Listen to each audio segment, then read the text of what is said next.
It's 0300. You're stacked against a steel door in a compound that doesn't appear on any map. Your heart is slamming against your plate carrier. A breaching charge hisses 18 inches from your face. In the next 12 minutes, this airfield will belong to the United States. And the man on the other side of that wall doesn't know it yet. You are a Ranger. But here's what nobody tells you about that tan beret on your head. It isn't yours. You're renting it. And the payment is due every single day. Most people think a Ranger is a soldier who survived one brutal school, earned the title, and gets to keep it for life. That's wrong. In the 75th Ranger Regiment, you can be stripped of all of it. The scroll, the beret, your entire identity, and shipped back to the regular army in a matter of hours. No appeal, no second chance. They call it renting the scroll, and the rent never stops. So what does it actually take to climb from the lowest private in the dirt all the way to the colonel who commands every last one of these 3,500 men?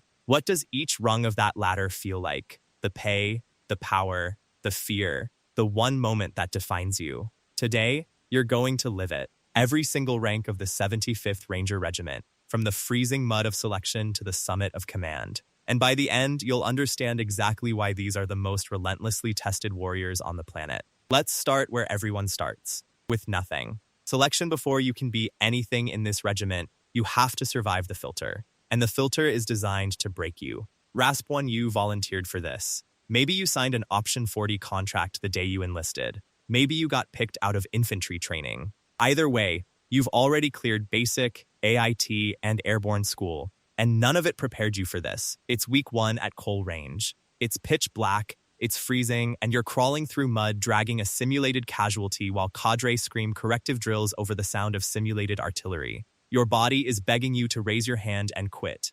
77% of the men who drop in these early days do exactly that. They volunteer to leave. The course doesn't fail them. The cold and the doubt do. The numbers are brutal. 8 weeks, 2 phases, an attrition rate between 50 and 70%, a 5-mile run under 40 minutes, a 12-mile ruck with a 35-pound dry sack in under 3 hours, a 15-meter swim in full uniform, fail one benchmark, and you're gone. You don't quit. You earn the scroll. RASP 2, but maybe you're not a brand new private. Maybe you're already a staff sergeant, a warrant officer, or a captain, an established leader with a reputation. The regiment doesn't care. To lead here, you go through RASP 2, 3 weeks, roughly a 75% pass rate, and one moment that can end your career. You stand in front of a board of grizzled regimental NCOs and commanders, physically wrecked, defending a rapid tactical plan under fire from their questions. One weak answer, and you quietly return to the conventional army.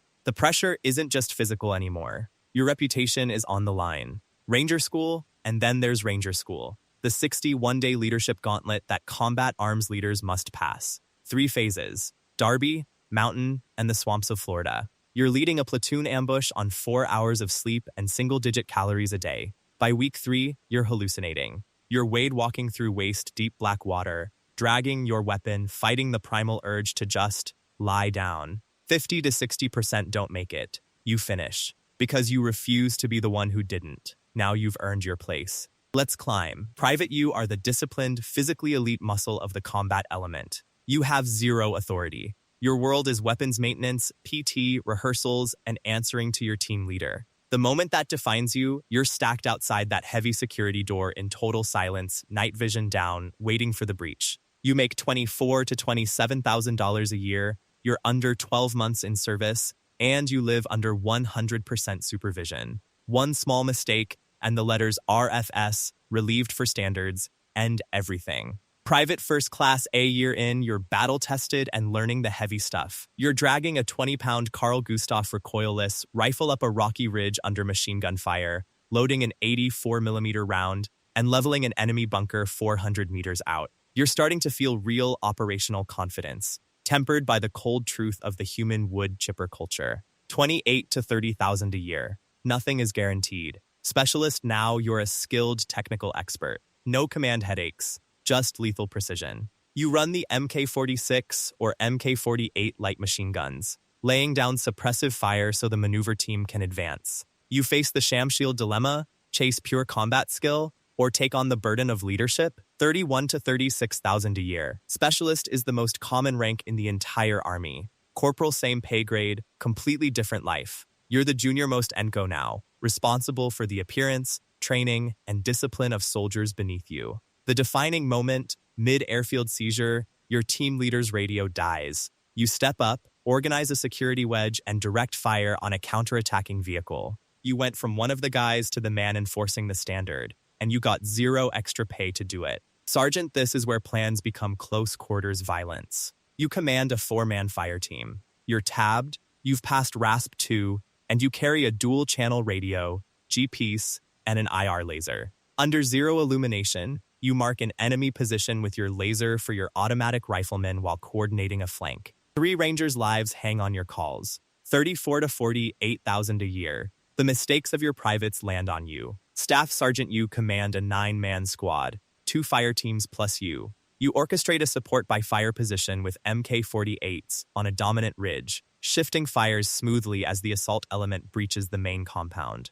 The weight, 8 other Rangers' survival on every single raid. 37 to 58,000 a year, with 5 to 8 years in. Sergeant First Class, here's where the regiment flips conventional doctrine. In a normal unit, the platoon sergeant hangs back. Not here. You're the fighting platoon sergeant. You physically enter the breach as the hall boss, directing room clearance, calling up support squads, and setting the casualty collection point under fire. You manage a 40-man platoon, your decade of experience running the gritty mechanics of the close fight. 43 to 76,000 a year, 10 to 15 years in, carrying the crushing weight of keeping 20-year-olds alive. Master Sergeant, you step off the line and into the battalion staff. You're the principal NCO coordinating large-scale operations, supply, and training plans. The moment, you're running a chaotic battalion operations center during a multi-axis raid, adjusting air support in real time off live intel feeds. 60 to 90,000 a year. Quiet, intense pride in being the brain that keeps the line companies alive. First Sergeant, same pay grade, but you're the operational soul of a 150-man company. It's disciplinarian, it's moral compass, it's enforcer. You position at the breach of a mine and wire obstacle, calmly feeding assault platoons into a trench line while coordinating medevac. The loneliness of being the chief enforcer, balanced against a private devotion to every single Ranger's welfare. Sergeant Major, now you're the senior enlisted advisor to a battalion staff officer, shaping policy, regulation, and tactical standards. You build the integration plan for new drone systems across the whole battalion. 78 to 117,000 a year, 18 to 22 years in. Command Sergeant Major, the absolute pinnacle of the ENCO ladder. You're the guardian of the regiment's combat legacy, advising the battalion or regimental commander, influencing up to 3,500 Rangers. The defining image, a final, quiet walk through a staging hangar before a combat jump. You look into the eyes of young Rangers and settle the entire room with a single word of confidence.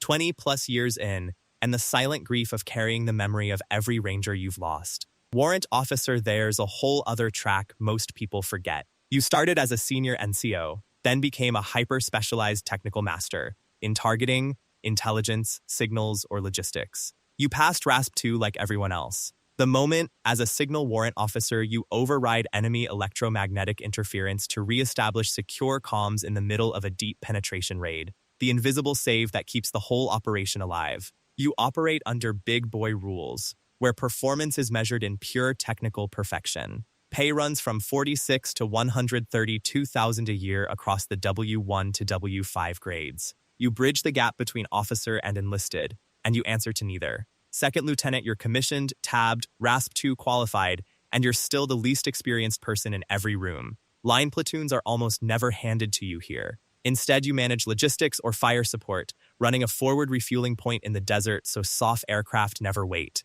The reality, every enlisted Ranger in the room out-experiences you. Survival means listening to your NCOs. 45 to 57,000 a year. First Lieutenant, now you command a 40-man Ranger platoon. But you do it the regiment's way, positioned one move back from the lead squad. While your platoon sergeant runs the breach, you direct the AC-130 gunship orbiting overhead and pull back briefs from your squad leaders. 40 of the nation's finest warriors are your responsibility. 52 to 73,000 a year. Captain, you command roughly 150 Rangers. You translate battalion orders into company tactical plans and synchronize a multi-platoon airfield seizure, balancing air assault, medevac, and mortars all at once. The burden: deciding which platoon takes the main effort and therefore the highest odds of casualties. 61 to 98,000 a year. Major, you're the second in command of an 800-man battalion, running the entire staff. From the Joint Operations Center, you synthesize drone feeds, signals intel, and ground recon to adjust fuel, ammo, and blood product supply on a fluid multi-day operation. The unglamorous truth: a single decimal error in your planning can stall a raid or cost lives. 69 to 116,000 a year. Lieutenant Colonel, you command an entire 800-man Ranger battalion. You make the final go call on a massive combat airborne assault to seize a strategic runway, watching the force move via secure satellite link. The supreme pride of leading a legendary battalion, and the isolating knowledge that every casualty, every failure, every success rests entirely on you. 80 to 138,000 a year. Colonel, this is the top. You command the entire 75th Ranger Regiment, roughly 3,500 personnel across 5 battalions. You brief the Joint Chiefs on a plan to seize critical infrastructure deep in hostile territory within an 18-hour window. 22+ years to get here. 96 to 174,000 a year. The pinnacle of combat command, and the constant friction between high-level politics and the lives of thousands of elite soldiers under your name. From the freezing mud of Cole Range to the commander's chair over an entire regiment, you've just lived every rank of the 75th. And here's the thing that ties all of it together. From the lowest private to the colonel, not one of them ever owns the scroll. Whether you've been in 8 weeks or 22 years, the standard is the same, and the rent is still due. Daily, forever, that's the price of the tan beret. That's why, when the country needs a force that can hit anywhere on Earth within 18 hours, Rangers lead the way. If you made it this far, you've got the heart for it. Hit subscribe, and next time we'll drop you into the world of the unit even Rangers look up to. Until then, Rangers lead the way.